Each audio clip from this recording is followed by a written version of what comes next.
हमको लगा कि ये लोग जो बोलते हैं अगर सत्य है ये बोल रहे हैं और जो है वो वही बात से बोलते थे, प्राचीन बातें और ये घिसी पीटी बातें, तो हमको लगा कि झूठ को देखना चाहिए कि है क्या। अच्छा। हाँ, पूरे दुनिया को लगता है क्या सुंदर बातें आ रही।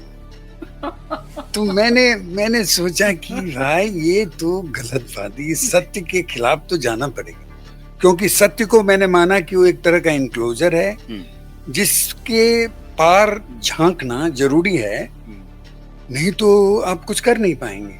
एक्चुअली होता क्या है कि रिवोल्यूशन या बेसिक चेंज वगैरह दुनिया में होती नहीं है, ये झूठ है और इस झूठ के आधार पर ही अब थोड़ा प्रोग्रेस अचीव करते। जैसे केजरीवाल ने कुछ तो किया ना, कुछ नहीं किया, वो कहां से करेगा? इस तरह के नारे पर आने वाले लोग कुछ नहीं कर सकते। प्रशांत किशोर वहां कह रहे हैं कि हम पलायन रोक देंगे, हम रोजगार ले आएंगे, हम स्कूल की शिक्षा बदल देंगे। ये नहीं होगा। नहीं होगा इतना नहीं, इतनी चीजें आप नहीं कर पाएंगे ना। माइग्रेशन को रोकना वो उतना ही कठिन है जितना कि पानी को ऊपर से नीचे आने में रोकना है। मतलब आपको मैनिपुलेटिव होना चाहिए। मैनिपुलेटिव नहीं होंगे तो आप एग्जिस्ट ही नहीं, सरवाइव नहीं करेंगे। बोलने में भी वो टू द पॉइंट और अपना काम ठीक से चला सकते थे, लेकिन उनकी पकड़ अंग्रेजी पर वो आप उसको आप सुंदर कर सकते हैं। मतलब आप पहली बार आपकी आंखें खुल गई। हाँ, कि ये आदमी प्रचलित जो नैरेटिव था कि ये तो अंग्रेजी जानते नहीं है, इसीलिए इन्होंने अंग्रेजी को बंद कर। अंग्रेजी बिल्कुल जानते थे और लोगों से मिलते रहते थे, और लोग दरभंगा से, समस्तीपुर से, वेस्ट बिहार से, रांची से हर वक्त तांता लगा रहता था, ये मिलते रहते थे और लोगों की बात सुनते थे और जो भी एक्शन होता था वो करने की कोशिश करते थे। जॉर्ज फर्नांडिस अंग्रेजी उतना ही अच्छा बोलता था जितना मराठी, कन्नड़, हिंदी, कन्नड़, कई और मलयालम भी बोलता था। पता नहीं कितना लैंग्वेज जो बोलता था। अच्छा। और इतने लैंग्वेजेस पर इस तरह का अनएसेलेबल कमांड हमने बहुत नेताओं को नहीं देखा। नमस्कार, मैं हूं आशुतोष और आज हमारे साथ एक बहुत ही स्पेशल गेस्ट हैं और हमारे हाथ में कोई ये शराब का कोई पेग नहीं है, ये लेमन टी है। वो भी हमारे साथ पी रहे हैं, हालांकि ये बड़े शौकीन हैं शराब के, जिनको आज मैं आपके सामने पेश कर रहा हूं। इनका नाम है पारसनाथ चौधरी। पेशे से ये जर्नलिस्ट रहे हैं, एक्टिविस्ट रहे हैं, प्रोफेसर रहे हैं। यूरोप में काफी लंबी इन्होंने सेवा दी है, खासतौर से जर्मनी में इन्होंने काफी अध्ययन भी किया, अध्यापन भी किया और कई सारी यूनिवर्सिटीज में गेस्ट लेक्चर भी रहे और आजकल दिल्ली में रहते हैं, हमारे पड़ोस में रहते हैं। आज मैंने इन्हें खास तौर से इसलिए आमंत्रित किया है क्योंकि ये आपको एक ऐसी बात बताएंगे जो बहुत ही इंटरेस्टिंग है, इसलिए आज का पॉडकास्ट आप बहुत ध्यान से सुनिए, देखिए, बहुत इंटरेस्टिंग होगा। आप कल्पना कर सकते हैं कि झूठ का एक विज्ञान है। झूठ को आप सेलिब्रेट कर सकते हैं। अपनी जिंदगी से अगर आप झूठ को निकाल दें तो आपकी जिंदगी नीरस हो जाएगी, ऐसा भी कोई कह सकता है। सत्य का तो लोगों को ढोल पीटना ही चाहिए, सत्य के मार्ग पर चलना ही चाहिए, लेकिन झूठ आपकी जिंदगी का बहुत महत्वपूर्ण पहलू है, ऐसा भी कोई कहता हो और उसको भी ठीक तरीके से परिभाषित भी करता हो। आज वो शख्स हमारे साथ है। पारस जी खुद बताएंगे आपको इस झूठ के विज्ञान के बारे में। एक दूसरी बात, अच्छे एक्टिविस्ट रहे हैं, पॉलिटिकल एक्टिविस्ट भी रहे हैं। इन्होंने अपनी जिंदगी की शुरुआत समाजवादी नेता जॉर्ज फर्नांडिस के साथ की थी। बिहार की राजनीति के बारे में भी कुछ बताएंगे। कर्पूरी के जमाने की, मतलब कर्पूरी ठाकुर के जमाने के बारे में आपको बताएंगे। जॉर्ज फर्नांडिस के साथ उनका अनुभव क्या रहा उसके बारे में बताएंगे। और आजकल जो बिहार में चल रहा है उस पर तो जब आप इनकी प्रतिक्रिया सुनेंगे तो बहुत आएगा। तो ध्यान से आज के पॉडकास्ट को सुनिए और देखिए। बहुत स्वागत है हमारे क्यूबाइब नेटवर्क में, पहली बार आप हमारे इस स्टूडियो में आए हैं पारस जी, तो बहुत स्वागत करते हैं आपका। अच्छी बात है, धन्यवाद। धन्यवाद। धन्यवाद। हाँ, तो आप तो हालांकि शौकीन हैं शराब के, लेकिन हम तो हाँ, आपको शराब पिला नहीं सकते, नहीं कोई बात तो ये लेमन टी आपको पिला रहे नहीं, हैं। बहुत अच्छी बात तो इसी को चीयर्स कीजिए। है। चीयर्स। पारस जी, आपसे जब मेरी बात हो रही थी, आपने कहा कि झूठ एक बहुत महत्वपूर्ण पक्ष है जीवन का। ऐसा क्यों आपने कहा? और झूठ निकाल दें तो नीरस हो जाएगा जीवन, इसका क्या मतलब है? मुझे याद है कि मैं 60 के दशक में, मैं जब हाई स्कूल में पढ़ता था। हाँ, थोड़ा जोर से बोलेंगे। हाँ, हाई स्कूल में पढ़ता था उन दिनों हमारे एक दूर के चाचा के लड़के थे, हाँ, जो खादी भंडार में काम करते थे। अच्छा। और वो विख्यात थे गांव में सत्य बोलने के लिए। सत्य बोलने के लिए हाँ, विख्यात बहुत। थे। और वो बोलते भी थे बहुत काफी सुंदर बातें वो सत्य के रूप में वो बोला करते थे, और लोग उसको सुनते थे और कई लोग उसको पसंद भी करते थे। मैं एक बच्चा था, लेकिन हमको लग रहा था कि ये आदमी तो अच्छे हैं, सिंपल रहते हैं, ईमानदार हैं। इनकी तनख्वाह भी बहुत कम थी। तो उनके माध्यम से मैं खादी भंडार कभी कभी जाया करता था, और वहाँ कई लोगों से मिलता था जो इनके सहयोगी थे और उस आंदोलन के बड़े लोग भी थे। उन सब को मैंने नजदीक से देखा। लेते जाइए। हाँ। तो वो लोग जब बोलते थे तो उनमें भी एक आग्रह रहती थी कि हमको सत्य बोलना है। अच्छा। हाँ, सब लोग। उन दिनों में गांधी का असर बहुत जबरदस्त था, खास तौर से खादी आंदोलन पर।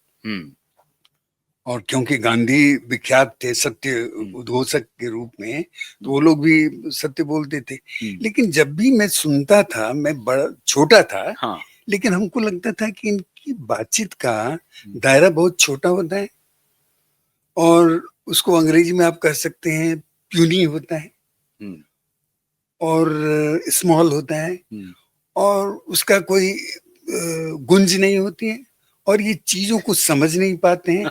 और ये प्राचीन बातों को जो सत्य बोल रहे हैं वो उसके दायरे को आप बोल रहे हैं कि छोटा है, बहुत छोटा, और इतना छोटा कि हमको उनके ऊपर संदेह हो जाता था कि ये लोग सही में, इनके माथे में ग्रे मैटर है, कुछ है भी। मैं बहुत क्या बोलते थे, ऐसे ही कुछ भी बोल देंगे, वो दूध का दूध पानी का पानी करते थे। अच्छा। और हाँ, और वो हमको याद नहीं है, बहुत पहले की बात है। अच्छा। वो बहुत सारी बातें बोलते, लेकिन वो सब तो बोलते थे ना, वो कहते थे ये सत्य है, और सत्य हम भी मान लेते थे कि सत्य है, लेकिन उसका गुंज इतना सीमित, इतना कम होता था कि मैंने सोचा कि इसके खिलाफ क्या बात है। तो झूठ, तो मेरा सम्मोहन झूठ से उसी समय शुरू हो गया। अच्छा, मुझको लगा कि क्लास 9th में, नहीं, हम 10th में रहे होंगे। 10th में। अच्छा, तो झूठ के प्रति आपका सम्मोहन हुआ, वहीं से शुरू हुआ। हमको लगा कि ये लोग जो बोलते हैं, अगर सत्य है, ये बोल रहे हैं, और जो है वो वही बात से बोलते थे, प्राचीन बातें, और ये घिसी पीटी बातें, तो हमको लगा कि झूठ को देखना चाहिए कि है क्या। तो मैंने पाया कि झूठ बोलने से या इनके खिलाफ कोई बात जो बोलता है कोई, तो वो झंकृत करता है, वो इलेक्ट्रीफाई करता है। अच्छा। हाँ, पूरे दुनिया को लगता है क्या सुंदर बातें आ रही हैं। तो मैंने सोचा कि भाई ये तो गलत बात है, ये सत्य के खिलाफ तो जाना पड़ेगा। अच्छा। हाँ, क्योंकि मुझको लगा कि ये एक तरह का दीवाल है जो रोकता है आदमी को। अच्छा। सृजनशील होने से, शक्तिमान होने से, सृजनशील होने से। हाँ, ये एक तरह का लाइफ में वो एक तरह का बंद रास्ता है, जहां सारे अन्वेषण, अनुसंधान और गवेषणा बंद हो जाते हैं। अच्छा। हाँ, सत्य मुझको लगा, हमको लगा। और इसको अगर हम अभी भी स्टैंड करते हैं, हम अभी भी मानते हैं कि अगर 10 में ही आपको लगने लगा कि ये जो है सत्य जो है, हाँ, अनुसंधान गवेषणा को, हाँ, सेमिनल, मैं ये नहीं कहूंगा इस विस्तृत ढंग से, लेकिन सेमिनल फॉर्म में बेसिक फॉर्म में हमको लगा कि सत्य एक गलत चीज है अच्छा। और इसका प्रतिकार होना बहुत जरूरी है, नहीं तो मानवीय सभ्यता कभी भी आगे बढ़ नहीं पाएगी। क्योंकि सत्य को मैंने माना कि वो एक तरह का इंक्लोजर है जिसके पार झांकना जरूरी है, नहीं तो आप कुछ कर नहीं पाएंगे। उस सब चीज को बंद कर देता है। हमको हमको बाद में हमको किसी ने कहा, और वो बहुत प्रसिद्ध कहावत है कि अगर कोई आदमी सत्य की खोज कर रहा है, मतलब वो सत्य नहीं है, वो एक तरह का झूठ है, तो उसको गले लगाओ। अगर किसी आदमी ने सत्य को पा लिया है, गोली मार दो। हाँ। क्योंकि वो तो ठहरा हो गया, वो ठहराव हो गया, ठहरा हो गया, सत्य मतलब खत्म हो गया, खत्म, झूठ बोलते रहना है। कोई इंक्वायरी नहीं, कोई एक्सप्लोरेशन नहीं, वो एक तरह का इम्पास है। अच्छा। गतिरोध है। अच्छा। तो उसको चुनौती देना, उसको खत्म करना बहुत जरूरी है। अच्छा, इसलिए झूठ को प्रोपेगेट करो। झूठ क्योंकि आप कंफ्यूज नहीं, ऐसा है नहीं, हम झूठ और क्वेश्चन में नहीं क्वेश्चन नहीं, झूठ इसलिए भी मैं कह रहा हूं कि बिना झूठ के आप सुप्रभात से लेके शुभरात्रि तक आप केवल झूठ बोलते हैं। अगर आप झूठ को हटा देते हैं तो अपने जीवन का जो फैब्रिक है वो बिल्कुल गुड मॉर्निंग कहते हैं, लेकिन कोई जरूरी नहीं कि आप उस समय में बहुत यू आर फीलिंग गुड, तो दैट इज झूठ। झूठ से ही आपका जीवन शुरू होता है। उसको आप कैसे व्याख्या करेंगे? इस तरह के लेकिन आप गुड मॉर्निंग कहते हैं। गुड मॉर्निंग करते हैं। इसी तरह का मैं एक उदाहरण दिया, लेकिन इस तरह के हजारों झूठ जो है वो आप भर दिन में बोलते हैं ताकि आपका जीवन सुंदर और सुखमय हो। अगर आप सत्य बोलेंगे तो कहीं कुछ भी नहीं होगा, जीवन बंद हो जाएगा। मैं ये कह रहा हूं।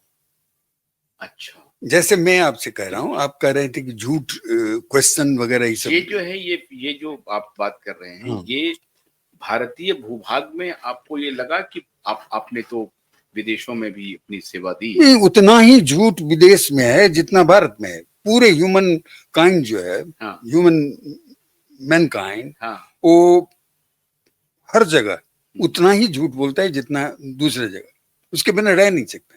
अच्छा, जैसे मैं आपको साहित्य के ही बारे में बताऊं, साहित्य के बारे में बहुत चर्चा होती है। कोई भी आप साहित्य हो, वो उसको मैं देखता हूं कि वो झूठ और सत्य के बीच एक धुंधलापन होता है। कभी भी सत्य नहीं होता है। सत्य होगा तो वो साहित्य खत्म हो जाएगी, कोई उसको पढ़ेगा नहीं। क्योंकि सत्य जो होता है, या साहित्य अपने आप में ही झूठ है। झूठ है, झूठ भी है, आप ऐसा भी कर सकते हो। क्योंकि कल्पना ओवर इमेजिनेशन, जिसको अतिरिक्त अति सक्रिय कल्पना, हम लोग वो करते हैं। और जो फ्यूचरिस्टिक होता है, इसमें बहुत सारी 90% चीजें झूठ होती हैं, गलत होती हैं, लेकिन उसमें से कुछ परसेंट चीजें सत्य भी हो जाती हैं। इसलिए होता है क्योंकि आप झूठ बोल रहे हैं। झूठ का जो वॉल्यूम जितना आप बढ़ाएंगे उतनी ही सुंदरता आपके जीवन में निखर के आएगी। अब ये दर्शक आप ऐसा ना समझें कि ये कह रहे हैं कि हर आदमी झूठ का अनुसरण करना शुरू कर दे या झूठ आज से बोलना शुरू कर दीजिए। नहीं, झूठ बोलता ही है ना, झूठ बोलते ही बोलते हैं, बिना उसके रह नहीं सकते। सत्य बोलना ही नहीं है। सत्य कहाँ बोल सकते हैं? आप बोल ही नहीं सकते ना।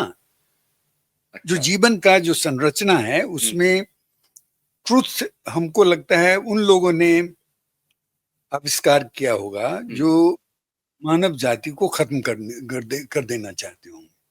तो गांधी ने जो सत्य का आग्रह,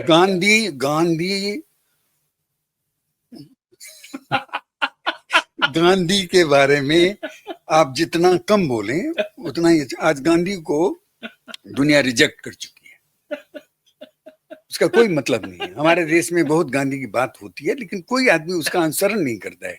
गांधी के सत्य के आधार पर आप अपना एक छोटा सा परिवार, मियाँ बीवी, एक बच्चा नहीं चला सकते, आप मर जाएंगे। सत्य झूठ बोलेंगे जिसको हम इमेजिनेशन कहते हैं, इमेजिनेटिवनेस से आप पूरे देश को चला पाएंगे। इमेजिनेशन, कल्पना और झूठ दोनों अलग अलग बात है ना? नहीं, ओवर आप जब इमेजिन करते हैं जो रियलिटी से आगे जाता है, जिसको आप हम लोग कहते हैं एक तरह से मिस रिप्रेजेंटेशन, क्योंकि इमेजिनेशन जो ही आप करते हैं तो वो बात आप नहीं कहते हैं जो एक्चुअली कहीं एग्जिस्ट करता है, या वो एक तरह उसको आप फैक्ट को आप ठीक से रिप्रेजेंट नहीं कर रहे हैं, तभी फॉल्स स्टेटमेंट को ही झूठ कहा जाता है। प्रिवेरिकेशन को झूठ कहा जाता है। अब बीटिंग अबाउट द बुश, ये वो beating around the Bush, beating around the Bush, exaggeration, exaggeration भी एक तरह का झूठ है। और साहित्य में तो टेक्निक ऑफ एग्जैजरेशन का इस्तेमाल होता है बाजाबता। अब दूसरे शब्द में कहें कि झूठ को बाजाबता प्रश्रय दिया जाता है, उसके ऊपर नोबेल प्राइज दिया जाता है। तो एक झूठ जो है वो एक हमारे जीवन का अभिन्न हिस्सा है। तो झूठ को चीयर करना चाहिए, उसको हीन भावना से नहीं देखना। नहीं, वो तो गलत, पता है मतलब गांधी इसीलिए ऑब्सोलीट होना ही होना है। और कोई भी सत्य बोलने वाला आदमी का आग्रह है, वो एक फॉल्स नैरेटिव है, फॉल्स नैरेटिव ह्यूमन काइंड के लिए ठीक नहीं। वो उसमें ठहराव आएगा, इम्पास होगा, लैक ऑफ प्रोग्रेस होगा, और लैक ऑफ ट्रुथ होने से अचानक सब कुछ चलायमान होता है, सब कुछ मोबाइल हो जाता है, घूमने लगता है, बहुत सारी सुंदर घटनाएं घटने लगती हैं। मैं आपको बताऊं, आपके जीवन का प्रेम एक बहुत ही इंपॉर्टेंट ह्यूमन अफेयर है। उसमें आप सत्य को डाल दीजिए, खत्म हो जाए। झूठ को आप उसमें एग्जैजरेशन या आप उसमें एब्सोल्यूट लाइज भी आप कर सकते हैं, उसके बिना लव चलेगा ही नहीं। आप रोमांटिक हो ही नहीं सकते हैं। विजन क्या, आपका जो इमेजिनेशन, कहते हैं लोग सेक्स जो है 99% इमेजिनेशन होता है, 1% रियल होता है। राइट। तो अगर आप सत्य के प्रति आग्रही होंगे तो आप तो खत्म हो गए। आपको तो जीवन में लव का संचार ही नहीं होगा, आपको कभी अनुभव ही नहीं होगा। तो ये है दर्शन झूठ का। झूठ इसीलिए वो आदमी को सृजनशील, ताकतवर, मैनिपुलेटिव, जो इंसान का सबसे बड़ा क्वालिटी है ये एनिमल किंगडम में, वो बनाता है आदमी को। मतलब आपको मैनिपुलेटिव होना चाहिए। मैनिपुलेटिव नहीं होंगे तो आप एग्जिस्ट ही नहीं, सरवाइव नहीं करेंगे। हमारे सर्वाइवल किट का मैनिपुलेशन जो है एक बहुत बड़ा हिस्सा है, और वो झूठ है। आप ये कह रहे हैं कि ह्यूमन काइंड का सबसे बड़ा इनोवेशन है कि झूठ, लाइज। या ये इनोवेशन नहीं है, ये बिल्ट इन है कि आदमी, man has to lie. Exist हुआ, ये वर्ल्ड एग्जिस्ट हुआ तो झूठ एग्जिस्ट हुआ। बिल्कुल, बिल्कुल। अच्छा, ये एकदम पूरक है, साथ साथ चल रहा है। साथ वो उसको नहीं तो सृष्टि खत्म होगी तो झूठ भी खत्म हो जाए। और सृष्टि तब तक रहेगी जब तक लाइंग का प्रोसेस कंटिन्यू करता है। सत्य के आधार पर मानव जाति आगे बढ़ नहीं सकती, चल नहीं सकती, मेरा ये कहना है। और सत्य को, झूठ को, जाति के लेकिन जिस निंदात्मक ढंग से हम लोग झूठ को देखते हैं, वो एक शब्द गढ़ दिया गया है कि झूठ, और उस पर हमने कुछ विशेष अर्थ डाल दिए हैं, जिसके वजह से आपको लग रहा है, खटक रहा है कि आप झूठ की वकालत कैसे कर सकते हैं। लेकिन झूठ ऐसा नहीं है। वो झूठ एक बहुत ही महीन, नुआंस्ड और शक्तिमान अभी एलिमेंट है हमारी लाइफ। उससे हम कभी छुटकारा नहीं ले सकते। आप ये क्रूड शब्द में झूठ को कह रहे हैं, या आप उसको डिफाइन कर रहे हैं इमेजिनेशन से, कल्पना से, या ओवर एग्जैजरेशन से? उससे उसके कई फॉर्म्स हैं। आप सिनोनिम्स बता रहे हैं लाई को। लाई is the synonyms of exaggeration and creativity, imagination. Are you saying the same thing? जैसे आपका विजन, वो भी इसे टिश्यू ऑफ लाइज, वो एक्चुअली तो नहीं एग्जिस्ट करता है कहीं। आपका विजन है कि कोई चीज हम बनाएंगे। जैसे आपका कोई फ्यूचरिस्टिक प्लान है, what is this? It's a tissue of lies. तो कुछ होता है। झूठ क्यों कह सकते हैं? क्यों नहीं कहेंगे? आप झूठ कहते हैं। कैसे कहते हैं? जो अच्छा, आपका झूठ का अगर शब्दशः माने हम ढूंढें डिक्शनरी में या कहीं, तो ये होता है कि फॉल्स स्टेटमेंट। अच्छा, हाँ, ठीक है। अब फॉल्स को कैसे डिफाइन करते हैं? वह स्टेटमेंट, हाँ, वह वक्तव्य हम्म, जो जो कुछ है, जो उसको सामने में है, उसको आप जो देख सकें। एग्जिस्ट करता है हाँ, या जो कहीं है, हम्म, उसको वो वर्णन नहीं करता है। हम्म, तो विजन जो है, हम्म, उसमें तो कहीं कुछ है ही नहीं, वो तो बिल्कुल फ्यूचरिस्टिक है। हम्म, विजन का मतलब ही होता है हम्म, कि you have something in your mind hmm, which you would like to actualise hmm, in the course of time. Hmm, that's तो fine. So that, vision is, hmm, it is full of lies. You bring together lies, hmm, and then you have a vision, and on the basis of which hmm, you aim at progress, you aim at development, whatever. झूठ के आधार पर सजाएं मिल जाती है लोगों को in the court of law. हम्म, झूठ जो है सो बड़ा महत्वपूर्ण अब जब है कि ये झूठ बोल रहा है, हाँ, तो आप वहां पर क्या कहेंगे उसको?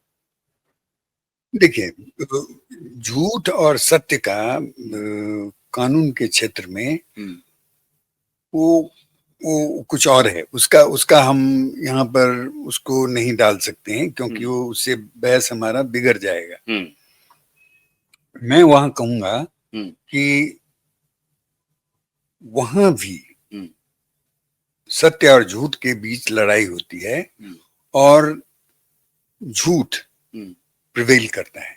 आप कहेंगे मिसकैरेज ऑफ जस्टिस होता है, ऐसा हम्म, नहीं है। हम्म, क्योंकि झूठ हम्म, कई बार हम्म, जानने को, समझने को, हम्म, अधिक जानकारी हासिल करने का भी एक तरीका होता है। हम्म, जब जस्टिस डिस्पेंस्ड होता है, हम्म, उसके पहले जो बहस होती है, हम्म, अगर आप झूठ नहीं बोलेंगे हम्म, तो आप सही जानकारी पर पहुंच नहीं सकते। क्योंकि अच्छा, जैसे जैसे जैसे आप कहते हैं, आप वो किताब पढ़ते हैं तो हम्म, उससे आपका जानकारी मिलती है। इसी हम्म, तरह हम्म, जब आप का झूठ शब्द ऐसा बना दिया गया है कि हम्म, हमको बोलने में थोड़ा दिक्कत होती है, हम्म, लोग समझेंगे हम क्या बात कर रहे हैं। हम्म, झूठ जैसे प्रेजिडिस है, हम्म, प्रेजिडिस भी एक जानकारी हासिल करने का तरीका है। तरीका जैसे है। आप अगर किसी के प्रति पूर्वाग्रहित हैं, हम्म, तो वो केवल अपने आप में वो एक गलत बात नहीं है, वो आप जानकारी भी हासिल कर रहे हैं। हम्म, तो मैं ये कह रहा हूं कि जस्टिस का हैपनिंग हम्म, तब ये होता है जब पूरी जानकारी आपके पास हो।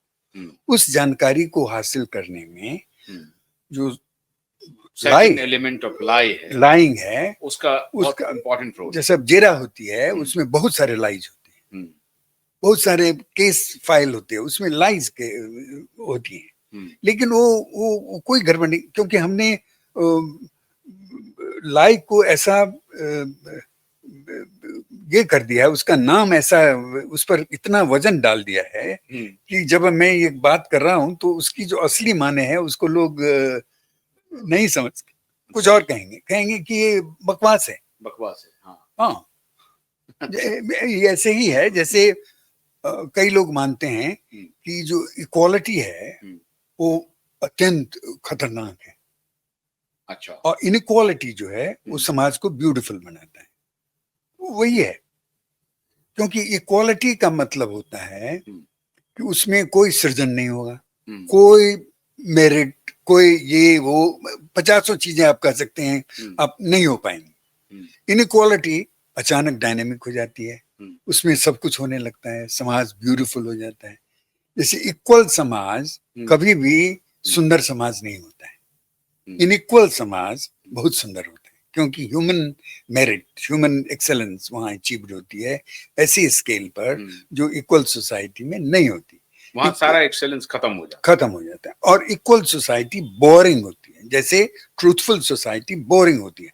मैं ये कह रहा हूँ, मैं जो भी लोग हमको सुन रहे हैं, है। आप एक लायर जिसको आप कहते हैं, मैं लायर नहीं उसको कहता हूँ, क्रिएटिव आदमी कहता हूँ, एक लायर को लाइए हम्म, और एक ट्रूथफुल आदमी को, हम्म, या एक खादी भंडार से ले आए किसी को, या गांधीयन को ले आए। खादी खादी भंडार, और खादी भंडार मतलब गांधी।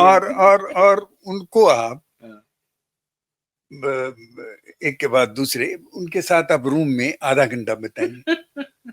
जो ट्रूथफुल आदमी है, जब 29 बजेगा तब तक आपका डेड बॉडी आएगा। अब क्या करेंगे आप उनके साथ बात करके? जो ट्रूथफुल आदमी होता है, अब बात नहीं, आप सहन नहीं कर पाएंगे। अगर केवल 1 to 1 आप बात करें किसी ट्रूथफुल आदमी से, हम्म, तो पता नहीं आपका क्या, लेकिन बहुत सारे लोग हैं जो इस प्रपोजल को सीधे खारिज करेंगे, नहीं बैठेंगे। कोई लायर आदमी को आप ले जाइए, आप छोड़ेंगे नहीं उसको। आधा घंटा कहेंगे 1 घंटा करो, 1.5 घंटा करो। तो ये मैं मानता हूं कि ये लायर के साथ बैठना हर आदमी पसंद करेगा। हाँ, ट्रुथफुल उसको के बहुत साथ। सुंदर लगेगा, हाँ। उसका समय फ्लाई करेगा। जो गांधीयन के साथ बैठेगा वो लगेगा जुगों बीतने वाला है, क्या कब तक मैं यहाँ, जीवन खराब हो रहा है। लेकिन ये एक हकीकत है जिसको लोग नकारते हैं अपने जीवन में। सब रहते तो इसी आधार पर, लाइज के सहारे ही लोग रह रहे हैं, हाँ। लेकिन मानते नहीं, क्योंकि समाज ने तथाकथित एक सत्य को ये कह दिया है कि पुंज है हाँ। अच्छाई का, हाँ। और ट्रुथ जो है ये पाप है, हाँ। और एक तरह का ट्रांसग्रेशन है, क्राइम है। तो उसकी वजह से लोग प्रभावित हो जाते हैं। लेकिन मेरी राय में ट्रुथ क्लैरिटी एक देती है जो बहुत ही नैरो फोकस्ड होता है, ठीक। और उससे उससे जो एक एम्बिग्विटी, एक अनक्लैरिटी जिसमें ब्रह्मांड एक नए रेल्म ऑफ पॉसिबिलिटीज बनती है, वो खत्म हो जाता है। मतलब आप ये कहते हैं कि जो लाई है वो लाइज आपको इनोवेट करने के लिए प्रेरित करता है, या उस ट्रुथ को जानने की शक्ति देता है, और अगर आप ट्रुथ जानते हैं तो फिर वहां पर एंड हो जाता है। इसलिए लाई को बने रहना चाहिए, इन्हें बहुत जरूरी है। ठीक है। अभी आपने इक्वालिटी और इनइक्वालिटी की बात की, बहुत इंपॉर्टेंट बात की।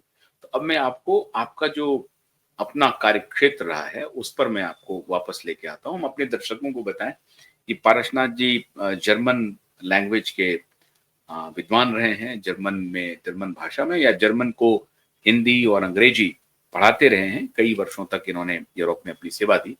लेकिन इनकी जो यात्रा शुरू हुई वो जॉर्ज फर्नांडिस के साथ शुरू हुई।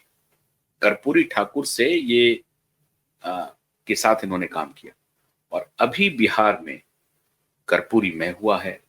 इक्वालिटी अनइक्वालिटी इस पर बड़ी चर्चा हो रही है। एक नए इंट्रांट प्रशांत किशोर जी वहां गए हैं। तो बिहार में क्या सब होगा, एक तो संक्षेप में हम आपसे जानना चाहते हैं कि जॉर्ज फर्नांडिस के साथ आपका अनुभव क्या रहा, और कर्पूरी ठाकुर के साथ आपका अनुभव कैसा? हाँ, मैं इन दोनों लोगों से काफी क्लोज रहा। कर्पूरी ठाकुर क्योंकि मैं उन्हीं के घर में रहता था, वो हॉल में, वहां सोते थे पार्टी वर्कर्स, तो मैं भी वहां सो जाता था। अच्छा। और वो उन दिनों में डिप्टी चीफ मिनिस्टर से रिटायर्ड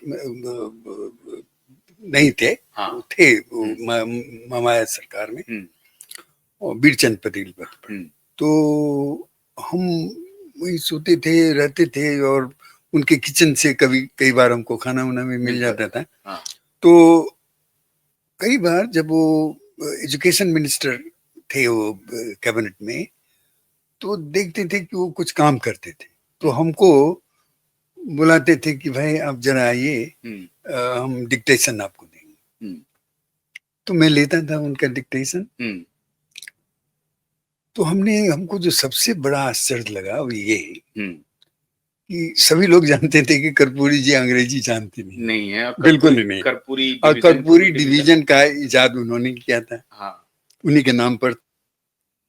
लेकिन जब वो अंग्रेजी लिखाते थे हमको, एक तो बहुत ही लीन अंग्रेजी होती थी, सिंपल, लेकिन बहुत इफेक्टिव।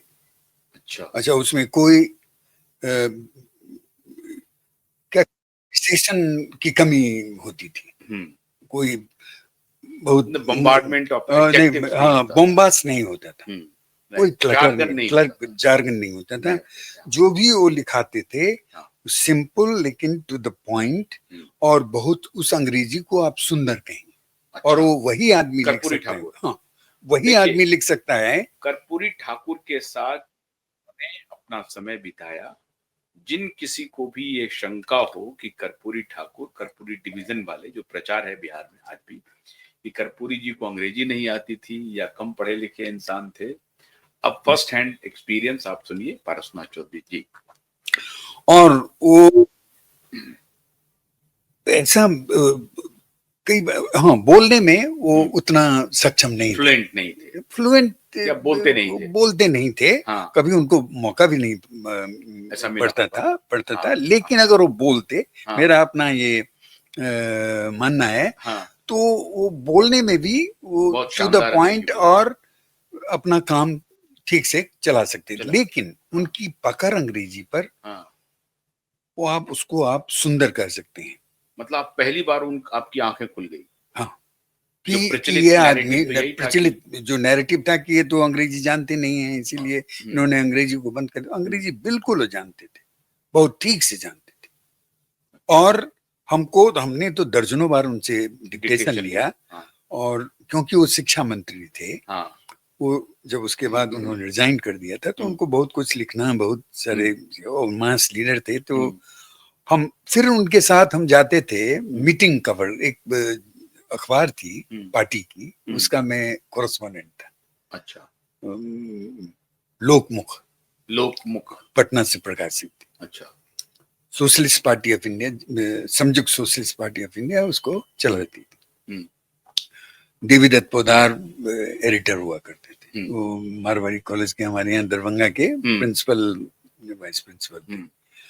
तो हम लोग, मैं उनको अखबार आती थी वो, नहीं, हिंदी। अच्छा, लोकमुख, हाँ, लोकमुख, और तो उसके एडिटर थे, और हम लोग उनके छात्र रहे थे, तो हमको भी रख लिया, और हमको 35 रुपए 40 रुपए कुछ मिलता था। हाँ, उन दिनों में हाँ, बहुत है। और कपिल देव सिंह उसके चेयरमैन थे। मैंने एक बार कहा कि भाई बहुत कम पैसा मिलता है, तो उन्होंने कहा, अरे भाई पार्टी का ये है, तुम लोग सेक्रीफाइस करो, ये करो, वो करो, तो ये अलग बात है। तो हम जाते थे, कर्पूरी ठाकुर की यात्रा होती थी, ये देहाती इलाकों का, मैं उसमें जाता था उनके साथ कवर करने के लिए, लोकमुख के लिए। तो उनकी जो मीटिंग होती थी, और शॉर्ट नोटिस पर जाते थे, बड़ी बड़ी मीटिंग होती थी, गांव के लोग आते थे। खासतौर से मैं पश्चिम बिहार में गया, जैसे आरा, बक्सर, सासाराम, इस सब इलाके में हम बहुत गए, अपने तरफ नहीं। तो वहाँ लिट्टी बहुत होता था, और कर्पूरी जी के लिए ये बोलो कि बोरा के बोरा लिट्टी गांव के लोग बना के लाते। अच्छा, हाँ, बहुत पॉपुलर थी कर्पूरी, बहुत गांव के लोगों के बीच में। अच्छा, गांव के और वो थे भी एकदम पॉपुलर, तो थे इसलिए भी कि उनका एक तो सिंप्लिसिटी बहुत थी, चीजों को समझते बहुत थे। कोई बायस था उनको, जैसे फॉरवर्ड बैकवर्ड वाला? नहीं, ये बिल्कुल नहीं था, जीरो था। नहीं, जीरो था जी, उन दिनों में फॉरवर्ड होकर के उनके साथ हाँ, थे, हाँ, बिल्कुल, नहीं, बिल्कुल, हमको बहुत इज्जत देते। जब 69 में मैं दिल्ली आया, तो उसके पहले हमारा इंटरव्यू हुआ, तो उसमें जॉर्ज फर्नांडीज और कर्पूरी जी हमारा इंटरव्यू ले रहे थे। अच्छा, कि वो जो अखबार थी दिल्ली में, जो जॉर्ज निकालते थे अंग्रेजी और हिंदी में, उसके साथ हमको एसोसिएट होना है। तो जॉर्ज फर्नांडीज हमारी अंग्रेजी के लेवल को टेस्ट करने के लिए हमको बुलाया, और कर्पूरी जी भी थे। तो जब जॉर्ज ने हमको कुछ पूछा, तो इसके पहले कि मैं जवाब दूं, तो कर्पूरी जी ने कहा कि नहीं, चौधरी जी बहुत बढ़िया अंग्रेजी जानी चाहिए। अच्छा, हाँ, उन्होंने कहा कि नहीं, हम जानी चाहिए, चौधरी जी बहुत बढ़िया अंग्रेजी जानी चाहिए। मैथिली में बोले? हाँ, नहीं, हम हमारे आपको भाषा में? हाँ, हमारे भाषा, लेकिन वो जॉर्ज को बोले कि इनकी अंग्रेजी अच्छी है, आप इनको ले सकते। और उसी समय जॉर्ज ने हमको ले लिया और हमको भेज दिया दिल्ली। हम उसके साथ प्लेन से इंटरव्यू हुआ। वो जनरल सेक्रेटरी था, जॉर्ज फर्नांडीज, ये कर्पूरी जी चेयरमैन थे, और हमको आना था दिल्ली के ऑफिस के लिए। तो हमारा इंटरव्यू वहीं हुआ, और तत्काल हमको कहा गया, प्रणब चटर्जी एक वकील थे सोशलिस्ट पार्टी, संयुक्त सोशलिस्ट पार्टी के, उन्होंने कहा कि अब ये तुम जॉर्ज के साथ प्लेन से जाओगे, उसे जरूरी है जल्दी। लेकिन बाद में हमको आया खबर कि नहीं, वो शाम जा रहे हैं, तो इसलिए तुमको पैसे मिलेंगे। हमको 500 या 600 रुपया दिया जॉर्ज, और हम ट्रेन से फिर आ गए दिल्ली, और फिर दिल्ली में हमारा इंटरव्यू हुआ। फिर यहाँ आप रहने लगे। हाँ, ठीक। हाँ। जॉर्ज के साथ आपका कैसा? जॉर्ज के बारे में आपका क्या जॉर्ज कहना? के साथ हम 3 साल कर्पूरी काम जी किया। तो बहुत ही शालीन रहते थे, बहुत शालीन, बहुत जीवन सिंपल भर आदमी, रहा, कोई और बराबर घूस, भ्रष्टाचार, 2-3 भ्रष्टाचारी बजे, भी थे कर्पूरी। नहीं 2-3 बजे नहीं, भ्रष्टाचार वो मुंह धोते थे। सुबह में।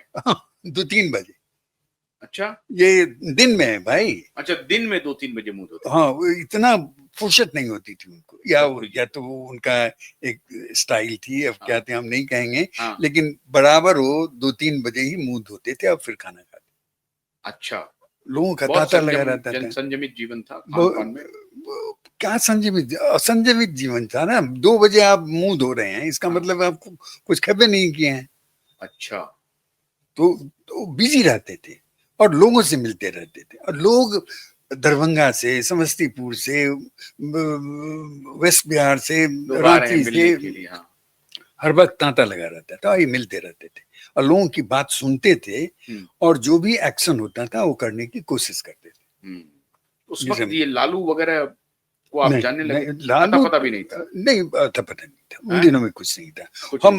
हम एक आदमी को जानते थे, शिवानंद तिवारी। शिवानंद तिवारी, हाँ, वो सोशलिस्ट थे। सोशलिस्ट थे, और वो जाते थे उनको, और ये लोग उनके दोस्त थे इसलिए।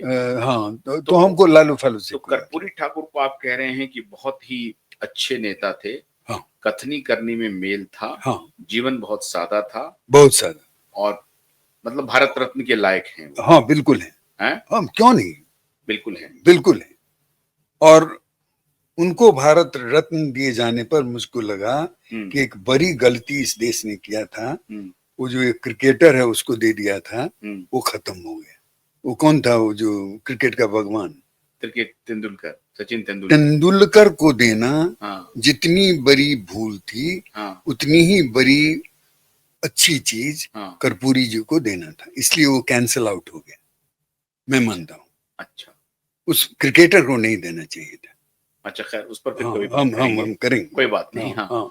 अब जॉर्ज फर्नांडिस के बारे में आपकी क्या है? अब जॉर्ज फर्नांडिस के बारे में हम 3 साल उनके साथ काम किए, बहुत जोर से साथ। एक बार हमने एक गलती की अंग्रेजी में, और बहुत भयंकर मिस्टेक थी, क्योंकि वो वीकली एडिटोरियल लिखते थे और हम उसको हेडलाइनिंग करते थे, और हमारा काम था न्यूज वूज जहां से भी आए उसको अंग्रेजी हिंदी ये सब करके उसको पब्लिश करना। तो हमने दिया अंक उसको पढ़ने के लिए, वो आया, शाम में कई बार आ जाता था ऑफिस के अंदर। वो देखा और उसने हमको कुछ भी नहीं कहा। अच्छा, हाँ, एकदम माफ कर दिया, जबकि वो माफ लायक नहीं था। अच्छा, दूसरी बार एक गलती हमने फिर अंग्रेजी में की। हमने एक शब्द का इस्तेमाल किया था, पेंजेंड्रम्स। वो क्लिष्ट वर्ड है। हमने कोई मिनिस्ट्री के ऊपर panjandrums in the ministry of health या कोई ये सब हमने कुछ लिख दिया। जॉर्ज तुरंत देख लिया उसको। उस बार उसने हमको टोका और कहा कि सुनो, ये पेंजेंड्रम्स हमारा पार्टी वर्कर्स कोई समझेगा? कोई समझ पाएगा क्या? ये इस तरह की अंग्रेजी का क्या मतलब है? बस इतना ही वर्क कहा। लेकिन ये कि लर्नर आपको हटा देंगे, ये करेंगे, आप गड़बड़ कर, ये सब कुछ नहीं। दूसरी बात, मैं बहुत कुछ अंग्रेजी जॉर्ज से भी सीखा है। अच्छा, वो जो बोलता था, कई बार एक कोई विदेशी मेहमान हमारे दफ्तर में आया, तो उससे वो बातचीत कर रहा था। हम बैठे थे, दोनों बातचीत कर रहे थे, तो हम वहां मौजूद थे, और जॉर्ज फर्नांडिस अंग्रेजी उतना ही अच्छा बोलता था जितना मराठी, कन्नड़, हिंदी, कन्नड़, कई और मलयालम भी बोलता था। पता नहीं कितना लैंग्वेज जो बोलता था। अच्छा, और इतने लैंग्वेजेस पर इस तरह का अनएसेलेबल कमांड हमने बहुत नेताओं को नहीं देखा। अच्छा, हाँ, और वो भी राष्ट्रवादी थे, थॉरो, बहुत भारी और निडर आदमी थे। क्रिश्चियन होके, लेकिन इस तरह का राष्ट्रवादी क्रिश्चियन हमने तो नहीं देखा। 1971 की वॉर, ऑनेस्टी पे कोई बिल्कुल नहीं, कोई दाग नहीं लग सकता, कोई दाग नहीं। ये जो लोगों ने लगाए सब बकवास, सब बकवास। कॉफिन ना चोर ना कहा ना, उनको, सवाल ही नहीं ऐसे उठता। व्यक्ति नहीं नहीं नहीं, इतना राष्ट्रवादी था, ये सब काम कर ही नहीं सकता। बहुत सारे लोग कहते हैं कि नहीं वो ड्रग का कुछ कार्टेल होता था, उसको भी प्रोटेक्ट करते नहीं थे। नहीं नहीं नहीं, कुछ नहीं, सब ये बकवास है। वो कोई भी सक्सेसफुल आदमी अपने यहाँ होता है तो कोई ना उसको कोई लपेट लेता है। लपेट लेते हैं, लेकिन कोई ना उनका कोई। भी जीवन बहुत ही सादगी था, एक्सेप्ट इसके कि वो हवाई जहाज ही चढ़ता था, ट्रेन में नहीं ट्रेवल करता था। अच्छा। हाँ, क्योंकि उसके पास समय नहीं थी। और वो लेबर लीडर था, उसने बैंक की स्थापना की बॉम्बे में, टैक्सीमेंस यूनियन का वो चेयरमैन था। ये था डिमेलो, उसके जो बॉस थे, उससे उसने सब कुछ इनहेरिट किया था। वो और बहुत पढ़ा लिखा आदमी नहीं था, मैट्रिक टैट्रिक या कुछ ऐसे ही था, लेकिन जिस ढंग से वो डेवलप किया और जैसे वो रहता था, बहुत जबरदस्त। उसके कथनी करने में बहुत अंतर नहीं था, एक्सेप्ट ये कि वो हवाई जहाज चढ़ता। अब मैंने आपको कर्पूरी और जॉर्ज की बात इसलिए की क्योंकि अब आप बैटल ग्राउंड में उतर रहे हैं, बिहार के बैटल ग्राउंड। वहां कर्पूरी भी प्रासंगिक हैं, जॉर्ज भी प्रासंगिक हैं। जॉर्ज थे तो नीतीश आए, जॉर्ज ना होते तो नीतीश ना होते, ये बात तो आप मानते हैं, नीतीश भी स्वीकार करेंगे। और आज समता पार्टी के जितने पुराने लोग थे, जब जनता दल से टूटी पार्टी तो जॉर्ज की वजह से ही समता पार्टी हुआ, और फिर उसके ठीक है उन्होंने स्वीकार किया नीतीश कुमार को। अभी जो बिहार में चल रहा है, दो गठबंधन है, एक नए प्लेयर आए हैं प्रशांत किशोर। इस दोनों गठबंधन में आपको क्या लगता है क्या होगा? हमको तो, जो मैं खुद तो बिहार गया नहीं हूँ, नहीं बता सकता अपने अनुभव के आधार पर, लेकिन जो मैं लोगों से बात करता हूँ, अपने अपने गांव में भी हमने बात की, तो वहाँ जो आवाज आती है वो अधिकांश मोदी और इसके नीतीश के पक्ष में। वो लोग कहते हैं ये सरकार अच्छी है। हमने प्रशांत किशोर क्या करेंगे? प्रशांत किशोर के बारे में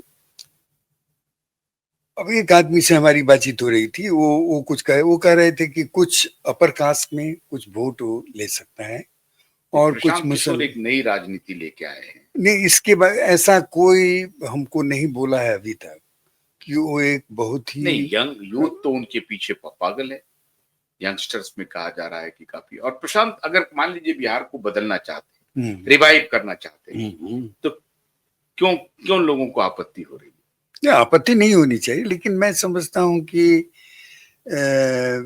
इस तरह के लोगों के प्रति रिवाइवल नहीं हो सकता बिहार का। इस तरह के क्लेम लेके बहुत बार बहुत लोग आए हैं, और वो सब एक्चुअली होता क्या है कि रिवोल्यूशन या बेसिक चेंज वगैरह दुनिया में होती नहीं है, ये झूठ है। और इस झूठ के आधार पर ही अब थोड़ा प्रोग्रेस अचीव करते हैं। कैसे झूठ है? इसलिए कि वो कभी होता नहीं है। नहीं, जैसे केजरीवाल ने कुछ तो किया ना, कुछ नहीं किया, कुछ नहीं किया, वो कहां से करेगा? इस तरह के नारे पर आने वाले लोग कुछ नहीं कर सकते हैं। जो इस तरह के नारे नहीं देंगे, जिनका शब्दकोश बहुत सीमित और ये होगा, वो एक ऑस्ट्रियन फिलोसोफर है कार्ल पॉपर, वो कहता था कि पीस मिल इंजीनियरिंग जो है वो वही कुछ लाता है समाज में सुंदर, और ये पीस मिल, ये नहीं कि हम कोई बड़ा क्रांति कर देंगे। वो कहते थे क्रांति होती ही नहीं है, और क्रांति केवल क्राउड आती है, कुछ हो हल्ला होता है। और करते हैं आप फ्रांसीसी क्रांति से उसमें वो क्या बदलाव हुआ? बोल्शेविक क्रांति से ऐसे क्या बदलाव हुआ? बोल्शेविक क्रांति से कुछ नहीं हुआ। ये हमको लगता है वो एक इटालियन फिलोसोफर है, वो कौन है मैं नाम भूल रहा हूँ। वो कहता है कि वो कहता है कि नहीं, आपका देश आजाद हुआ ना, क्रांति से कैसे नहीं कुछ होता? नहीं, लेकिन वो क्या हुआ? जो आप बोले, जो आप कहते हैं कि हम करेंगे, वो थोड़े होता है। तो प्रशांत कह रहे हैं कि हम बदल और देंगे। नेशनल लिबरेशन को आप क्रांति से मत जोड़िए। नेशनल लिबरेशन कुछ और चीज के लिए होती है, वो स्लेवरी को अंत करने के लिए होता है, उसका सामाजिक आर्थिक उस परिवर्तन के लिए नहीं होता। मैं बात कर रहा हूँ रिवोल्यूशन जो एम करे कि हम समाज को पूरा बदल उसके ट्रांसफॉर्म कर देंगे, ये होता नहीं। और तो अगर प्रशांत किशोर वहां कह रहे हैं कि हम पलायन रोक देंगे, हम रोजगार ले आएंगे, हम स्कूल की शिक्षा बदल देंगे, तो ये नहीं होगा। नहीं होगा इतना नहीं, इतनी चीजें आप नहीं कर पाएंगे ना। इसीलिए वो फिर क्या होगा। इसीलिए मैं इटालियन फिलोसोफर को, वो कौन था, मैं नाम वो कहता है कि एक्चुअली रिवोल्यूशन जिसको आप कहते हैं वो सर्कुलेशन ऑफ इलीट्स होता है। एक भीड़ आई, वो क्या कुछ इधर उधर, फिर वो रिप्लेस हो गया दूसरे वीर से, फिर वही चीज होता है। ये रेपिटेटिव है। Revolution actually is a myth जो कभी होता नहीं है। अच्छा, हाँ, वो ये सर्कुलेशन ऑफ इलीट्स है। हाँ, सर्कुलेशन ऑफ इलीट्स है। एक इलीट गया दूसरा आ गया। हाँ, दूसरा आ गया। केजरीवाल आ गए थे, अब ये उसको तो मैं इलीट भी नहीं मानता हूँ। जो भी है, तो पावर में वही आता है जो इलीट होता है अपने सेक्शन का, अपने क्राउड का। पार्टीज के वो तो ऊपर आ जाता है। तो आया, वो फिर पावर लिया, फिर उसको रिप्लेस कर देता है दूसरा इलीट, लेकिन इन बिटवीन कुछ होता नहीं है। अच्छा, हाँ, तो प्रशांत किशोर कुछ नहीं कर पाएंगे। वो झूठ बोलते हैं, लेकिन झूठ में तो अच्छी बात है। हाँ, तो झूठ बोलते हैं। नहीं, तो हम तो झूठ बोल रहे हैं उस सेंस में कह रहे हैं जिस सेंस में दुनिया देखती है। हमारा झूठ बोलना तो मैं उसको उसके खिलाफ नहीं हूँ। लेकिन मैं ये कह रहा हूँ कि वो तो क्या, अच्छा, प्रशांत को इसीलिए ज्यादा पॉपुलैरिटी मिल रही क्योंकि आपके हिसाब से जो झूठ है, आपका जो एक्चुअल जो फेंटेसाइज करते हैं आप झूठ को, जिसको आप चीयर करते हैं, क्या वही झूठ वो परोस रहे हैं, इसलिए वो पॉपुलर हो रहे हैं? हाँ, उनकी गूंज है, वो उसको रिजोनेट करता होगा बहुत लोगों से। ये जो रेजोनेंस है वो कैसे आ रहा है? वही वो तो इसलिए हो रहा है क्रिएटिव लाइट। अगर वो सत्य बोलेंगे तो लेकिन आप अभी कह रहे थे कि सत्य बोलने वाला आदमी जो है वो, प्रशांत को दिक्कत कहाँ होगी? प्रशांत कह रहे हैं कि वो लोगों से थोड़ा कटने लगेंगे, वो तब होगा जबकि उनको लगेगा कि मैं तो सत्य बोल रहा हूँ, सारे लोग झूठ बोल रहे हैं, या मुझे क्यों नहीं समझ पा रहे हैं? नहीं, हमको लगता है कि प्रशांत किशोर सत्य या झूठ जो भी बोले, जो हालात है वो, जैसे मैंने आपसे कहा कि ये बिग आइडियाज जो होते हैं ये कभी भी हकीकत में अनुवादित हो नहीं पाते। वो बहुत बड़ी बड़ी बातें कर रहे हैं, एक बिंदु तक वो सही है, उससे बहुत लोग जुड़ेंगे, बहुत लोगों को ये होगा। टोटल रिफॉर्म नहीं होगा। नहीं, तो कह रहे हैं कि टोटल रिवोल्यूशन तो वो कह भी नहीं रहे हैं। वो कह रहे हैं कि हम 50 लाख जो हमारा डिस्ट्रेस्ड माइग्रेशन है, उसको हम रोकेंगे, उसके लिए हम व्यवस्था करेंगे। कैसे करेंगे ना? निटी-ग्रिटी तो बहुत डिफिकल्ट होता है ना। निटी-ग्रिटी भी वो बता रहे हैं कि कैसे करेंगे। वो कह रहे हैं स्कूलों का इंतजाम करेंगे, स्कूलों में बच्चे जो पढ़ रहे हैं। वही तो हम कह रहे हैं कि वो कई चीजें ले रहे हैं ना। तो वो उनका जो इंडिकेशन है वो तो वही है ना, जो एक बड़े लेवल पर, स्ट्रेटेजिक लेवल पर वो समाज को बदलना चाहते हैं, जिसको हम रिवोल्यूशन भी कहते हैं। जैसे जयप्रकाश नारायण ने कहा हम टोटल रिवोल्यूशन करेंगे। आपने देखा क्या हुआ? तो जयप्रकाश हाँ, आप ठीक कह रहे हैं कि जयप्रकाश नारायण का रिजल्ट ये हुआ। हाँ, तो वही इनके साथ भी होगा। समाज वही रहेगा और क्या, वो समाज जो हो जाएगा। बिल्कुल, और समाज अगर बढ़ती है तो पीसफुल इंजीनियरिंग से बढ़ती। अच्छा, वो छोटे छोटे काम से, जैसे पानी को ठीक कर रहे हैं, तो पानी को दुरुस्त आपने किया, एक बार पानी को किया, एक बार बिजली को किया, फिर एक बार बिजली को किया, एक बार रोड को किया। इस तरह से करके आप पूरे देश को बदल सकते हैं इन बिग वे।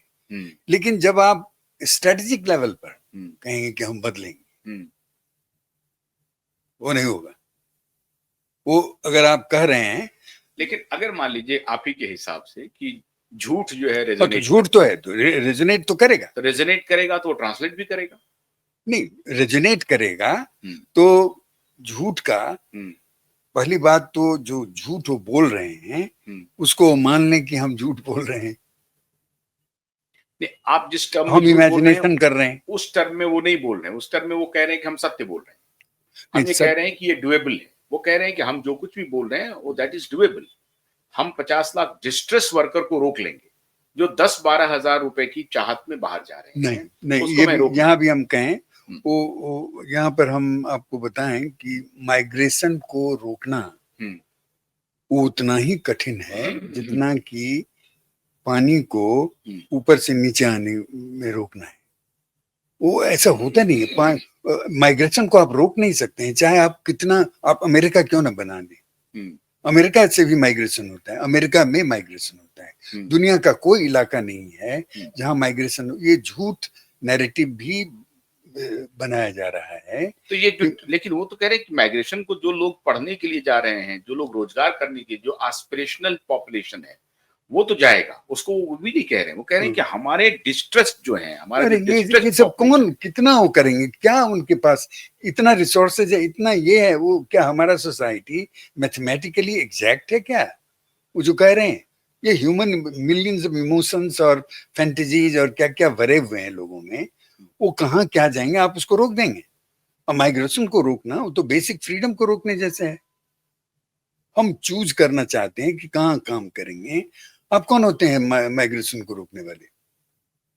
चूज करने के लिए थोड़ी जा रहे हैं। और वो कह रहे हैं कि दुनिया में हमारा यहाँ पर उनको, कोई उपाय नहीं। और दुनिया में वो ये कह रहे हैं कि माइग्रेशन जब हमारा भी जो होता है, माइग्रेशन हो रहा है, जब वो नहीं उपाय नहीं माइग्रेशन जब भी होता उनका है, एक लॉजिक है कि कोई गुजराती बिहार क्यों नहीं जाता, कोई तमिलियन बिहार क्यों नहीं लेकिन जाता? वो उनको ये नहीं पता है कि सबसे ज्यादा माइग्रेट करने वाला, सबसे ज्यादा हथकड़ी लगा के अमेरिका से आने वाला गुजराती था प्लेन में। हाँ, दैट्स ट्रू। तो वो कौन, कैसे वो कह रहे हैं? वो गलत एग्जाम्पल दे रहे हैं। Migration is something which is eternal, which is always happening, and it और ये विल बेसिक हैपन। फ्रीडम है, बेसिक फ्रीडम है, and it will happen in the future as well. उसके लिए नीतीश कुमार की कोई गलती नहीं, है, कोई लालू की गलती कोई नहीं। गलती नहीं है। Migration is a good thing, भाई। If you are poor, migration is good. If you are rich, migration is good because you will have further excellence. So migration is the only thing that is beautiful and useful all along the line. तो आप ये कह रहे हैं कि तो फिर बिहार के पॉपुलेशन माइग्रेट कर जाएगी, आप कह रहे हैं अच्छी बात है। हाँ, तो फिर बिहार में कौन आएगा? कोई ना कोई आ जाएगा। कोई आए, अरे तो आप रोक सकते हैं क्या? घुसपैठिया आ जाएगा। और नहीं, घुसपैठिए कहेंगे। तो देयर आर कौन मिलियंस ऑफ बिहारीज, हाँ, जो आज ही हमने उसके ऊपर थोड़ा लिखा, जो यहाँ से हो सकता है कि बैक चले जाए, बैक जाएंगे कई लोग। रिवर्स माइग्रेशन भी हो सकता है, इसलिए कि कई लोग लॉस्ट फील करते हैं, उनको ओननेस नहीं होता है, कि हम अपनापन नहीं होता है, सेंस ऑफ बिलोंगिंग नहीं होता है, कल्चरली फ्रस्ट्रेटेड हो जाते हैं, आ जाते हैं। आपको लगता है बिहार खाली रहेगा? अच्छा, और क्या। अमेरिका में, यूरोप में तो मैंने दर्जनों से मिला भारतीय से जो क्रेव करते हैं कि वापस आ जाए, फंस गए हैं किसी वजह से। अच्छा, तो वो रहते हैं, लेकिन फिर वो वापस आते हैं, वापस आना चाहते हैं। ये कह रहे हैं कि ये ह्यूमन सिविलाइजेशन का एक साइकिल है, जहां अभी तो एक्सोडस है, बाहर जा रहे हैं लोग, पलायन कर रहे हैं, लेकिन ओवर ए पीरियड, एक सर्टेन टाइम फ्रेम में फिर रिवर्स माइग्रेशन भी एक normal phenomena. I am just pointing out a possibility. I'm not saying anything. All I'm saying कि migration will happen, has happened, happened in the past. Nobody can prevent it. And इसके खिलाफ accusation जो है absolutely bogus है. Now, why I'm saying you? Because see, the infrastructural growth is rapid in Bihar. So there are several airports are in a building position. Road connectivity, railways, ये बहुत तेजी से expand कर रहा है। पटना में मेट्रो शुरू हो गया है। तो जैसे जैसे हाईवेज बनेंगे, अच्छी सड़कें होंगी, एयरपोर्ट की कनेक्टिविटी होंगी, तो जो लोग बाहर रह रहे हैं वो माइग्रेशन इस सेंस में नहीं होगा कि आप 1 साल के लिए जाकर के रहने लगे। हो सकता है कि अभी जो 1 दिन के लिए जा रहे हैं, 2 दिन के लिए जा रहे हैं, वो 1 सप्ताह रहने लगे, 20 दिन रहने लगे, महीना रहने लगे। और फिर जब धीरे धीरे धीरे धीरे आप वहां से फिर जेल करने लगेंगे, जो आप माइग्रेट हो गए हैं, तो फिर परमानेंट भी रहने लगे। क्या आप ये कह रहे हैं कि ये होगा? क्यों नहीं होगा? मैं प्रशांत जो कह रहे हैं कि हम पलायन रोक देंगे, ये रोक देंगे, नहीं, हम ये सब ऑप्टिक्स है, ये उनका ऑप्टिक्स है, ये इलेक्टोरल गिमिक्स है, इससे कुछ नहीं होगा, कोई बदल नहीं पाएंगे। अगर मान लीजिए कि प्रशांत आ जाते हैं सत्ता, एक बात कह रहे हैं कि प्रशांत आ गए सत्ता, तो वो बहुत तेजी से अनपॉपुलर हो जाएंगे या पॉपुलर हो जाएंगे? तो वो कह रहे हैं कि अगर मैं 100 दिन में 5 चीजें जो कि डुएबल हैं, मुझे भी लगता है कि डुएबल है, अगर वो 5 चीजें नहीं करेंगे तो 100 दिन के बाद ये छठा जो उनका प्लेज है कि माय गवर्नमेंट विल रिजाइन. कुछ नहीं वो करेंगे, वो सब झूठ बोलते हैं. लेकिन it is all lie. It is all lie in the sense the world. दूसरे टर्म में. I'm not in my term. In my term, he's a creative man. हाँ. He's not being true to himself when he says that is he a political man or not? He is not a political man. He's How absolutely come you say that he is apolitical. not a political man? Because he has never played politics. He has never been in politics. So what he is? No, he's just a technocrat or psephologist or some scientist who has strayed into politics. तो because उनके पास पैसे आ गए, हाँ, वो एक अच्छे प्रबंधक रहे, हाँ, और and he has a bit of knowledge. He knows he can shuffle or marshal facts and figures to his advantage. That makes him important, and he's talking. But he's absolutely innocent of politics. He doesn't know anything. It's thing, and So I he's tell you very innocent. well, he's absolutely innocent of politics. तो this kind of innocence does politics need? No, it doesn't. How? He will have created all kinds of disasters because he doesn't know politics. So Kejriwal is a failure because of this, that he was innocent. No, Or he he was a cheat. he didn't know. No, because he had no idea of politics. If you have no idea of politics, innocent when I'm talking empty of the idea of politics. If you are empty of any understanding of politics, you are bound to err in a big way, and it will harm society in a big way. I tell you. Therefore, I think we should be careful not to elect those who betray absolute misunderstanding of politics. Now, and I find Prashant is doing the same. So Kejriwal is a failure.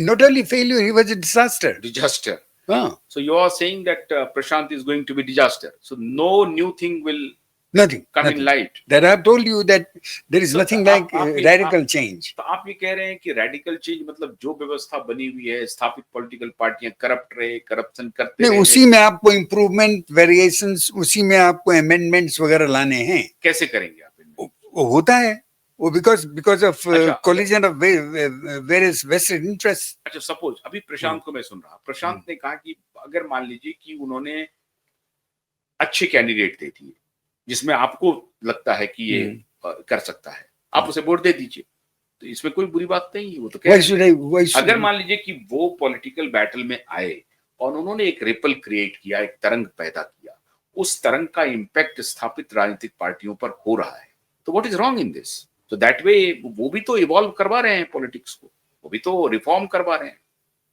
तो what is wrong? नहीं, आपको लग रहा है, हमको लग रहा है कि वो ऐसा कर नहीं पा रहे हैं, और एक्चुअली वो एक हास्यास्पद तरह के पार्टिसिपेंट हैं. कई लोग उनके बारे में कहता है कि वो बहुत कटवा हो गए हैं. अच्छा, दूसरी बात तो आपको अगर वो ये अच्छा नहीं, अभी हम आपको बताएं कि किसी आदमी ने हमने एक कोई he lacks the ideology, या एक आइडियोलॉजी है कि नहीं, भूख गरीबी doesn't, I wouldn't say that, but he definitely repeats a certain ideology in whatever he वो talks. तो उन्होंने कहा कि लेफ्ट ऑफ द सेंटर है, Left of the center and Center of the left. hovering around the middle ground of as adopted by the Nehru Gandhi Idea. ideas. He's not striking a new path. I won't say that. He's terribly boring in his ideological. अगर प्रशांत ये कह देते कि भारत को हिंदू राष्ट्र के हम इस पे ले जाना है, मान लीजिए एक बात करें, जैसे कि शिवसेना ने कहा, हालांकि वो झूठ बोल रहा है, ऐसा कुछ भी नहीं है, लेकिन अगर प्रशांत मान लीजिए कि नहीं, भारत को हमको एंशिएंट सिविलाइजेशन के दौर में ले जाना पड़ेगा, जो हमारा समृद्ध भारत है, और उसमें हम लेके जो आरएसएस कहती है या बीजेपी कहती है, तो क्या लगता है आपको, वो उनको एक क्वांटम जंप मिलता पॉलिटिक्स में? You would have romped home. Victor chief minister हो जाता ना. अच्छा, ओके, हो ही जाता है. वो तो बात ही नहीं समझ रहा है ना. वो मूड को he is not able to appreciate the mood of the people.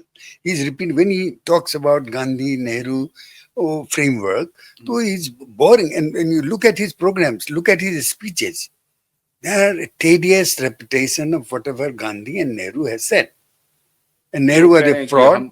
तो उन्होंने बहुत, उनको लग रहा है कि ये जो आइडिया ऑफ हिंदुइज्म है या सनातन है, जो एक बहुत बड़ा प्लैंक है, जिसको लेकर के वो खुद वो एक्सेप्ट कर रहे हैं कि बीजेपी डेसिमेट नहीं होगी, अगर हारती भी रहे तो अगले 100 वर्षों तक बीजेपी रहेगी, बात कह रहे हैं.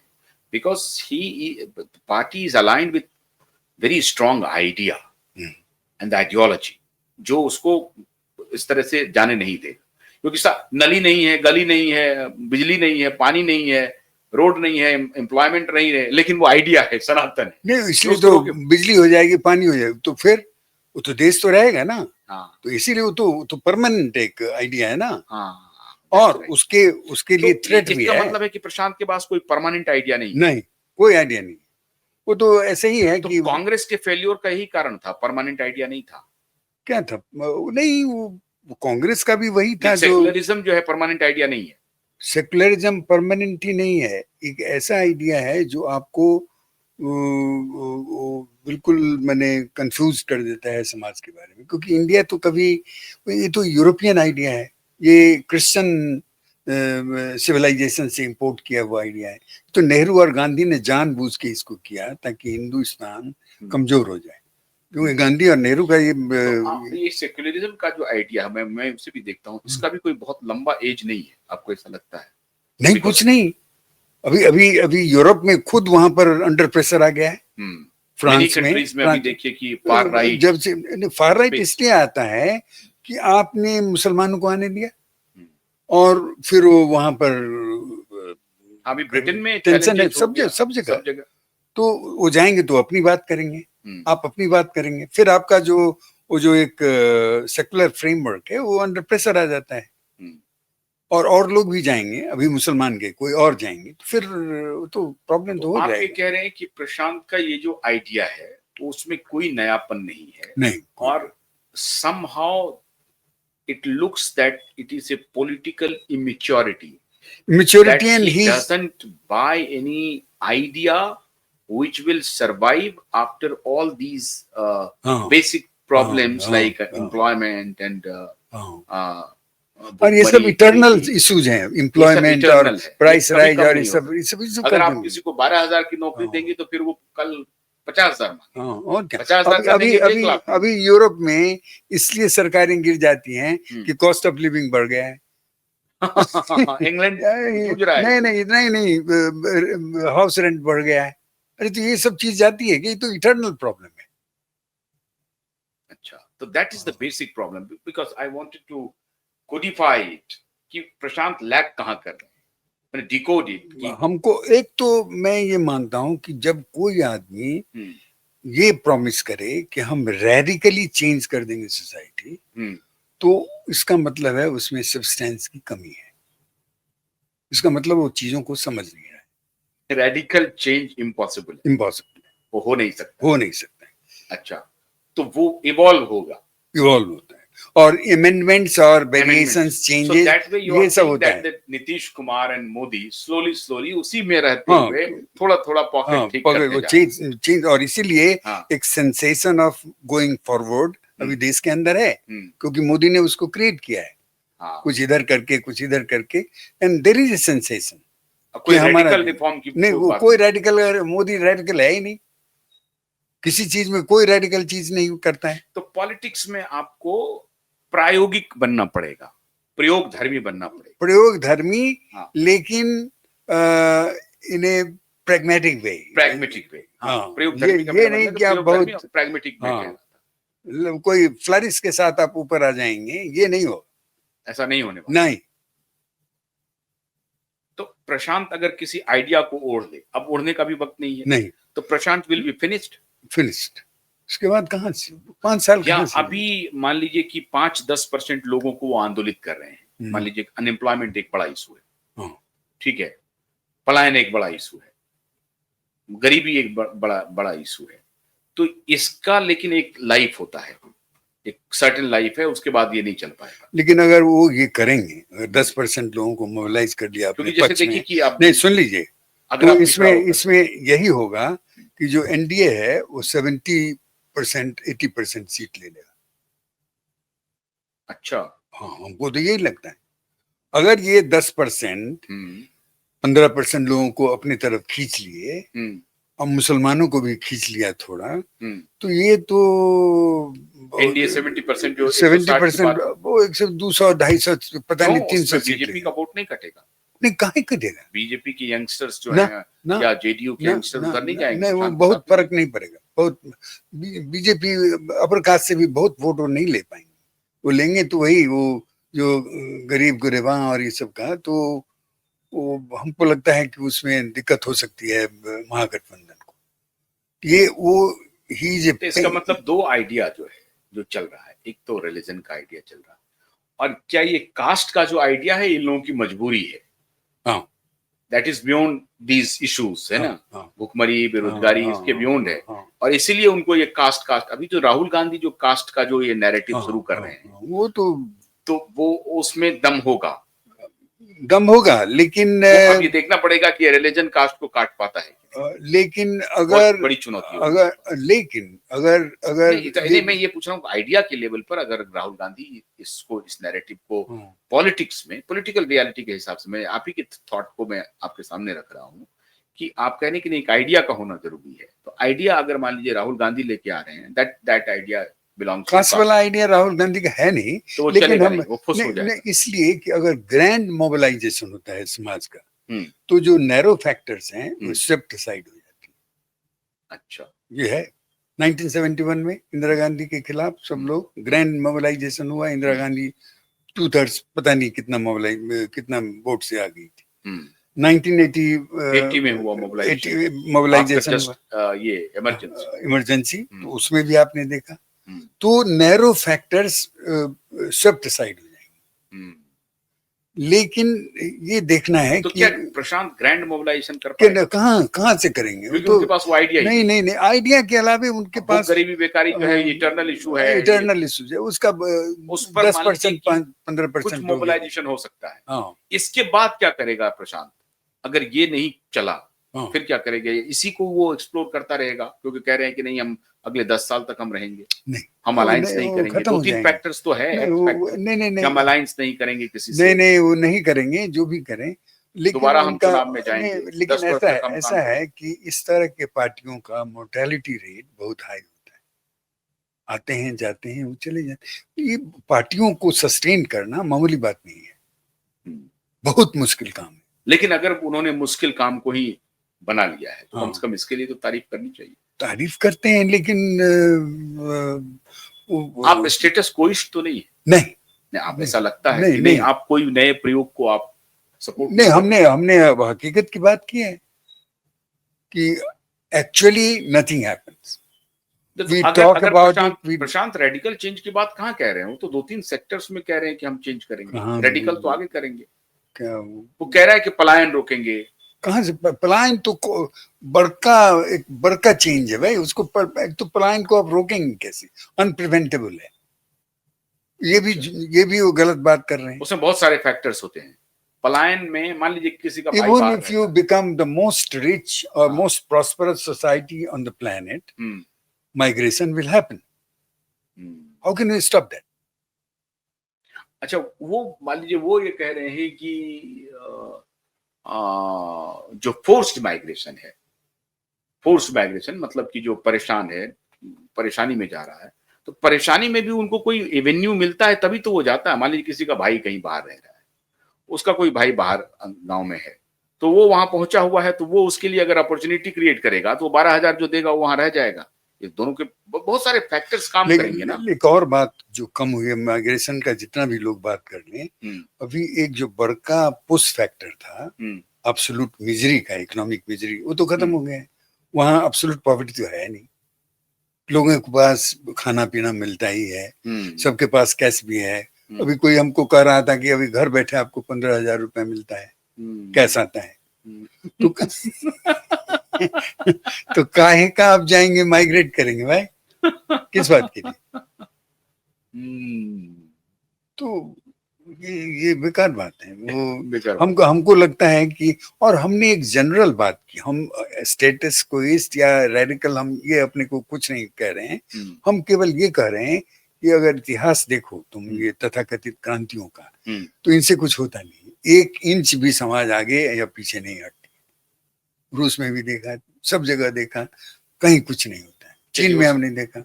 नहीं, हम बोल्शेविक पर भी और फ्रांसीसी क्रांति पर भी बात करेंगे, लेकिन हाँ। आप हमारे साथ आए, हमने अभी बड़ी विस्तार से चर्चा की आपकी कुछ फिलॉसफी पर, जैसे झूठ पर, लाइज पे, और फिर पॉलिटिकल जो आपका अनुभव रहा है। कर्पूरी जी के साथ, जॉर्ज फर्नांडिस जी के साथ, प्रशांत किशोर पर हमने बात की, मोदी और नीतीश पर भी बात की। तो आपका स्टूडियो में आने के लिए बहुत बहुत आभार, बहुत बहुत शुक्रिया। हम उम्मीद करते हैं कि हमारे दर्शक इस पूरी बातचीत को, थोड़ा आपको अटपटा जरूर लगेगा लेकिन सुंदर लगेगा। आप ध्यान से अगर आप देखेंगे तो आपको आनंद भी आएगा। हम उम्मीद करते हैं कि आप इस पूरी बातचीत को देखेंगे। अगर आपको पसंद आए तो वीडियो को लाइक भी कीजिए, शेयर भी कीजिए और हमारे चैनल को सब्सक्राइब भी कीजिए। बहुत बहुत शुक्रिया पारसनाथ चौधरी, क्यूआईब नेटवर्क के स्टूडियो में आने के लिए। Thank you very much.